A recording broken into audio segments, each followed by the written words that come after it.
آپ کی جو اپوزیشن کی تحریک ہے کبھی اس کو جھٹکا لگتا ہے، کبھی اس کو سپورٹ مل جاتی ہے. پہلے مینگل صاحب علیحدہ ہو گیا، ابھی علیحدہ تو نہیں ہوئی، لیکن ان کی پریس اسٹیٹمنٹ جو ہے بڑی امپورٹنٹ ہے اور ٹائمنگ بھی بڑی کروشل ہے. آپ کیا دیکھتے ہیں کیا ہونے والا ہے؟ بسم اللہ الرحمن الرحیم. بہت شکریہ ملک صاحب. دیکھیے پی ڈی ایم کی جو تحریک ہے بنیادی طور پہ یہ ایک عوامی تحریک ہے، اور یقیناً تو اس طرح کی ماضی میں تاریخ اگر آپ اٹھا کے دیکھیں تو جتنی بھی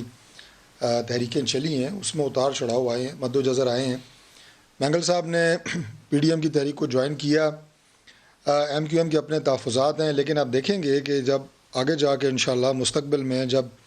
پی ڈی ایم صحیح معنوں میں جب عوام کا وہ جو ہم ایکسپیکٹ کر رہے ہیں بہت جلد بڑی تعداد میں لوگوں کے جذبات سامنے آئے ہیں، آگے جا کے مزید انشاءاللہ عوام میں جب تحریک پیدا ہوگی تو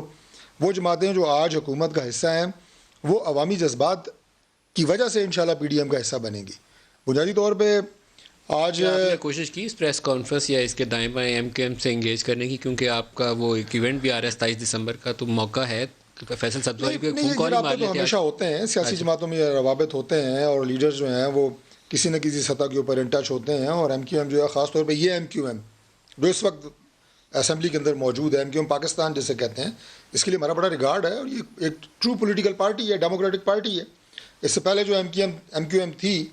وہ کب انگیج کیا تھا لاسٹ ٹائم آپ نے؟ کوئی ریسنٹ ڈیز؟ دیکھیں میں اب آپ کو ایگزیکٹ تاریخ تو نہیں بتا سکتا، لیکن میں نے آپ کو بتایا ہے کہ جیسے ہماری سینئر قیادت ہوتی ہے، وہ پی ڈی ایم کی سینئر قیادت اب تو اکٹھی ہے، اس کی ایک اسٹیئرنگ کمیٹی ہے ہماری طرف سے، شاہد خاقان عباسی صاحب، احسن اقبال صاحب اس کے ممبر ہیں، اور اس طرح کے رابطے اور کنیکشنز جو ہیں وہ رکھتے ہیں.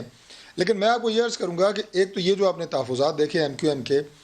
بنیادی طور پہ اس سے پہلے جو ہیں وہ مینگل صاحب، اس کے بعد P M L Q, Chaudhry Pervaiz Elahi صاحب، چودھری شجاعت صاحب، ان کے تحفظات، اب اس جماعت کے تحفظات، یعنی یہ تین بڑی اتحادی جماعتیں ہیں گورنمنٹ کی، اور ان کے یہ تمام تحفظات بتا رہے ہیں جو بات عمران خان صاحب نے ابھی 2 دن پہلے کی ہے کہ اگر آپ کی تیاری نہ ہو تو آپ کو حکومت نہیں سنبھالنی چاہیے. جس کا مطلب یہ ہے کہ پی ٹی آئی کی جو قیادت ہے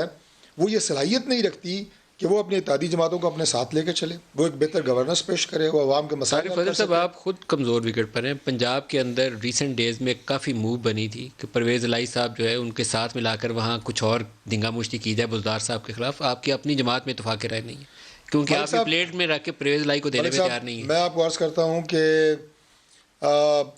پورے ملک کی تاریخ دیکھیں، میں اسمبلیوں کی بات کہہ رہا ہوں، پنجاب کی تاریخ دیکھیں،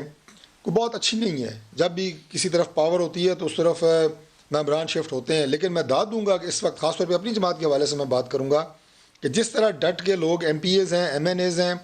وہ پارٹی قیادت کے ساتھ اور اس کے بیانیے کے ساتھ کھڑے ہوئے ہیں، اور یہ جو بزدار صاحب نے جو کوشش کی ہے ناتواں سی کہ لوگوں کو میں منحرف کروں، یہ کوشش باقاعدہ ان کی طرف سے ہوئی ہے، میں بھی تقسیم ہے. ڈاکٹر صاحب لیکن اللہ کا شکر ہے کہ لوگ ڈٹ کے کھڑے ہیں.